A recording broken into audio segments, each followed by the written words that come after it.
Monsoon का season आ गया है, एलिफेंट्स का माइग्रेट का सीज़न है। 1 जुलाई है, कॉर्बेट में कितने सारे जो गेट्स हैं वो बंद हो चुके हैं। अब मॉनसून में कौन कौन से गेट्स में सफारी होने वाली है, कितनी व्हीकल अभी अवेलेबल होंगी सफारी के लिए, कितने दिन पहले बुकिंग खुलती है, इन सारी चीज़ों पे अभी हम बात करने वाले हैं।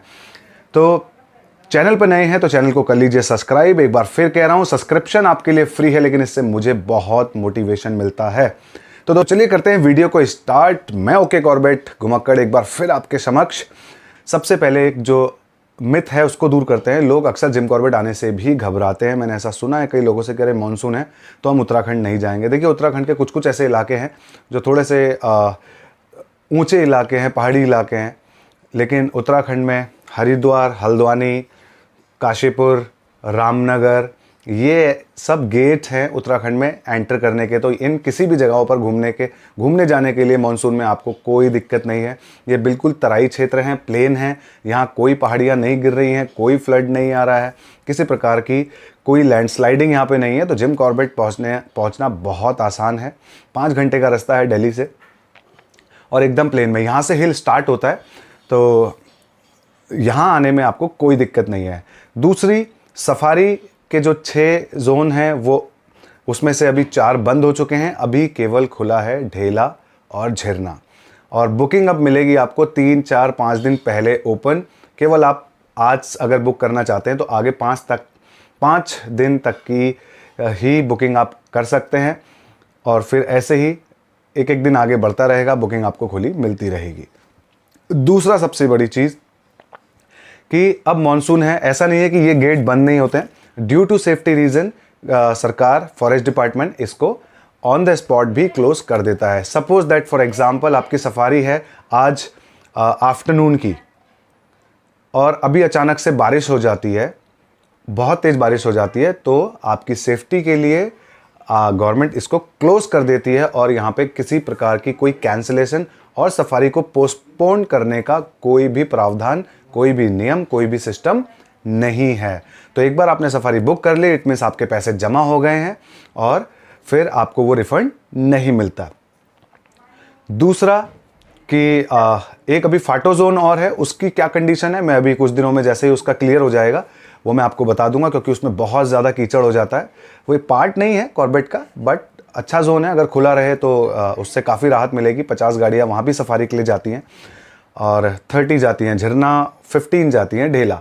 तो अभी 45 तो है ही, 50 ये भी प्लस हो जाएंगी अगर ये खुला रहा तो चलिए बात करते हैं जो मैं कर रहा था एलिफेंट माइग्रेशन की। तो जो लोग Uttarakhand Jim Corbett National Park आ रहे हैं, क्योंकि सफारी अब नहीं मिलती है, या फिर अगर जिनकी बुक भी है उनको क्या है, मानसून की वजह से, बारिश की वजह से सफारी क्लोज हो जाती है। तो अब क्या करते हैं लोग, अपनी गाड़ी से यहाँ वहाँ दाएं बाएं सड़कों पर घूमने लगते हैं।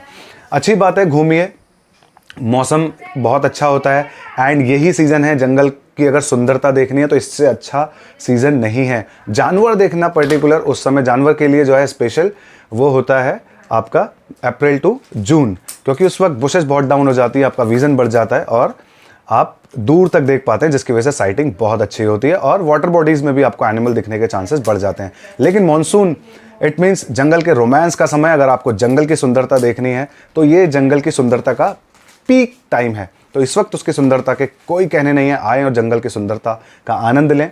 लेकिन सड़कों में घूमने वाले उन लोगों के लिए जो अपनी गाड़ी से खुद घूम रहे हैं, उनको मैं सतर्क करना चाहता हूं। उनसे विनम्र निवेदन है कि बिना किसी जानकार व्यक्ति के, बिना किसी गाइड के आप यहाँ वहाँ मानसून में जिम कॉर्बेट की सड़कों पर ना घूमें। एलिफेंट माइग्रेट करके आते हैं, करीब ये नंबर अगर अप्रॉक्सीमेटली मैं बात करूँगा तो 1000 से 1200 एलिफेंट्स कॉर्बेट्स में साल भर में माइग्रेट करते हैं। वो अब 1000, 1200, 1500 जो एलिफेंट माइग्रेट करते हैं वो अब वापस माइग्रेशन करते हैं कॉर्बेट से अदर्स इलाकों में, अदर जोन में। यहाँ से नेपाल से कॉर्बेट से राजाजी तक एलिफेंट माइग्रेशन करते हैं। तो अब वो यहाँ से वापस माइग्रेशन करेंगे, डिकाला से बाहर निकलेंगे और सड़कों पर आपको क्रॉस करते हुए मिलेंगे। तो उनसे बचने की आपको बहुत ज़रूरत है। अगर आपको जानकारी नहीं है कि how to just tackle the condition with the elephants, तो दैट इज़ वेरी इंपॉर्टेंट कि वो क्या करता है, उसका बिहेवियर कैसा होता है, आपको उस बिहेवियर में क्या करना है, वो मोक चार्ज करने से पहले, चार्ज करने से पहले आपको चेतावनी देते हैं। पर क्या आप उस चेतावनी को पहचानते हैं? क्या आपको उस चेतावनी की जानकारी है? तो ही आप सुरक्षित हैं, अगर नहीं है तो आपको ज़रूरत है जानकारी की। तो प्लीज़ आप जो है उससे बच के रहें। जंगल में, गाड़ी में अगर आप 4 व्हीलर पे बैठे हैं, चाहे जंगल में चाहे सड़क में, आपको लेपर्ड, टाइगर, डियर, भालू, किसी से कोई खतरा नहीं है, क्योंकि वो छोटे जानवर हैं। गाड़ी उनके लिए पहले ही बहुत बड़ा ऑब्जेक्ट है और वो जो है इतने एग्रेसिव नहीं होते। एलिफेंट बहुत एग्रेसिव होता है, उसकी मेमोरी बहुत अच्छी होती है और वो अपने रूट के लिए बहुत ज़्यादा जो है सतर्क होता है, कॉन्शियस होता है। उसको अपने रास्ते पे आने वाली चीज़ें बिल्कुल पसंद नहीं है, जस्ट बिकॉज ऑफ मेमोरी। तो वो कभी भी मोक चार्ज कर देता है, गाड़ी को धक्का मार देता है और गाड़ी के अंदर बैठे हुए आप केवल अगर सुरक्षित नहीं हैं तो हाथी से, बाकी किसी जानवर से आपको कोई दिक्कत नहीं है। तो हाथी से सतर्क रहने का समय है। मेरा काम है आपको सचेत करना और मैं चाहता हूं कि आप सतर्क रहें। अगर आप निकल भी रहे हैं तो दूर तक नज़र रखें। अभी मैं बहुत ज़्यादा आपको ये नहीं कहूँगा कि वो ऐसे पूंछ उठाता है तो ये करेगा, आपको देखेगा, साउंड करेगा, ट्रम्पेट करेगा तो क्या करेगा। लेकिन इन शॉर्ट, अगर आपको एलिफेंट चलता हुआ दिख जाता है, आपका पहला धर्म है, काम नहीं है, पहला धर्म है आपको उससे दूरी बनाना। इतनी दूरी बनाना कि अगर वो आपकी तरफ चल के भी आए तो आप गाड़ी को घुमाकर वहाँ से निकल सकें। सबसे पहले बैक फुट पे आना और बहुत दूरी बनाना, वहाँ से ऑब्जर्व करना कि वो किधर को जा रहा है। अगर आपकी तरफ को आ रहा है तो गाड़ी तुरंत घुमा लीजिए और आगे बढ़ जाइए। और आपको लगता है डायरेक्शन कहीं और है, सड़क पार कर रहा है, तो दूर से देखिए, उसको सड़क पार करने दीजिए और फिर आप आगे जाइए।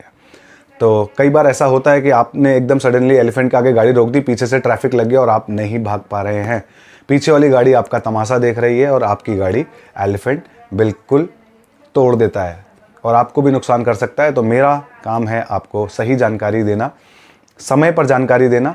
तो प्लीज़ जिम कॉर्बेट आइए, मज़े लीजिए, मॉनसून एंजॉय करिए, जंगल की ब्यूटी एंजॉय करिए, जंगल का रोमांस एंजॉय करिए। जंगल के रोमांस से मतलब एनिमल रोमांस नहीं बात कर रहा हूँ मैं।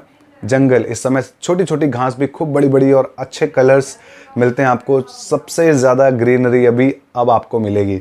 हाँ, एनिमल साइटिंग नहीं होगी, एनिमल साइटिंग बहुत कम होगी। इसलिए कह रहा हूँ, मानसून में ग्रासेस बहुत बड़ी बड़ी हो जाती हैं, सड़क के किनारे 10-10 फीट्स की ग्रास हो जाती है।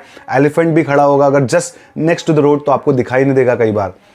तो लोग अक्सर गाड़ी में रुक के सुसु करने के लिए, फ़ोन पे बात करने के लिए या पिक्चर खींचने के लिए रुक जाते हैं और उन्हें पता नहीं होता कि बिल्कुल एलिफेंट के सामने उन्होंने गाड़ी रोक दी है। वो खुद तो भाग जाते हैं लेकिन एलिफेंट गाड़ी तोड़ देता है, या कई बार एलिफेंट आपको भी नुकसान जो है पहुंचा सकता है, जान माल का खतरा हो सकता है। तो प्लीज़ सतर्क रहिए।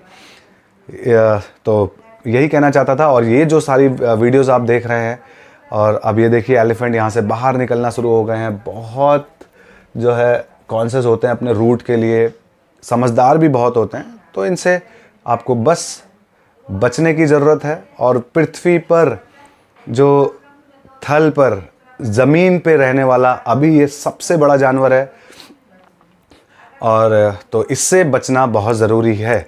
तो चलिए, इस वीडियो में अभी इतना ही। आपको और कोई जानकारी चाहिए होगी तो मुझे कमेंट करिएगा, चैनल को कर लीजिएगा सब्सक्राइब और बेल आइकन दबा लीजिएगा ताकि आपको मेरी नई वीडियोस के अपडेट्स मिलते रहें। चलिए, तब तक के लिए मुझे इजाज़त दीजिए। स्वस्थ रहिए और मस्त रहिए।